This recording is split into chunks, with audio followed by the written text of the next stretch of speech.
¿cuáles son como uno o tres errores que tú ves o preguntas que ves muy frecuente en los nuevos emprendedores? Para que los que nos estén escuchando puedan aprovechar este espacio que tenemos contigo y les contemos como cuál es eso que es recurrente y cómo lo pueden resolver. Vale.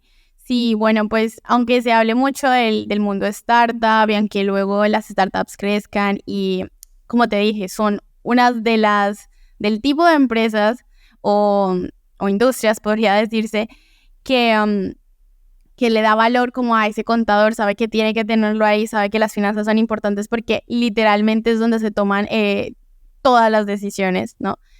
Uno de los errores justamente es no tener esa conciencia antes y una de las preguntas más frecuentes es justamente como cuándo es el momento adecuado como para formalizarme, como para crear empresa, para empezar a contratar un contador, ¿no? Entonces, esas son como las preguntas porque hay mucho miedo alrededor de los impuestos, mucho miedo alrededor de las multas. De hecho, hace poco hice un video del caso de Kika Nieto, ¿no? Que es una creadora de contenido, que justo ese es otro de nuestras especialidades, ¿no? Al yo crear contenido y tener contratos con otras marcas de otros países, hay una necesidad ahí, ¿no? Que son muchos. De hecho, casi todos mis amigos que crean contenido tienen su propia SaaS, donde hacen todo, o sea, su propia empresa. Entonces, hay una oportunidad ahí, o sea, hay creadores de contenido que tienen varias líneas de negocio y crean empresa. Pero esa es su principal pregunta, es decir, ¿cuándo es el momento adecuado para formalizarme? ¿Cuándo debería crear empresa? Y ese temor a la DIAN, ¿no? Entonces, una de las cosas que yo creo que tenemos que tener conciencia es que la formalidad, sí, también hay una... Bueno, yo también le tengo miedo a la DIAN, la O sea, verdad. de comida y se me vienen como todos los memes que uno ve en esta época de declaración de renta y demás. O sea, sí, todos le Totalmente. vimos. Exacto. Recuerde su fecha.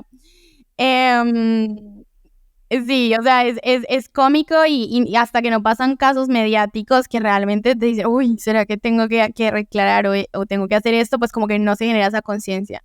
Pero yo lo que le podría decir a cualquier emprendedor es que la formalidad de alguna manera es un camino igual de importante que tu MVP, igual de importante que el socio adecuado, igual de importante que tu talento, porque finalmente eso es lo que te va a permitir, si estás soñando ser una startup, pues la mayoría de startups les piden que tengan una empresa en Estados Unidos o que se constituyan en Estados Unidos o que tengan de alguna manera esa conciencia en términos financieros, ¿no? Como ese expertise, por decirlo así. Y si estás totalmente desligado de estos profesionales, si estás totalmente desligado de entender las finanzas de tu empresa o entender que en algún momento vas a tener que pagar impuestos, pues es complicado estar en esa industria.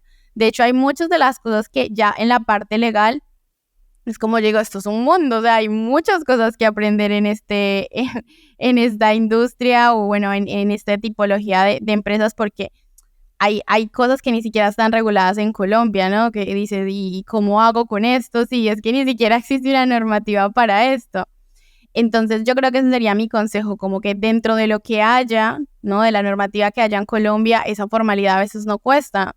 Como tú decías, si tú tienes un MVP, oye, no cuesta nada. Si tú eres una única persona, pues ir a la Cámara de la DIAN, a la Cámara de Comercio, registrarte, sacar tu RUT, empezar a llevar una contabilidad, aunque sea en Excel, que te permita luego tomar decisiones, ¿no? Porque finalmente mucha gente dice, ah, bueno, no tengo un contador, vale, pero tienes un Excel en este caso, que bien o mal, si estás registrando diariamente lo que estás comprando y lo que estás invirtiendo y los ingresos que estás recibiendo, de alguna manera es una base para el momento en que decidas contratar a alguien que literalmente empezar de ceros y como que no haya un orden, sino ese sueño de querer tener una startup o querer emprender.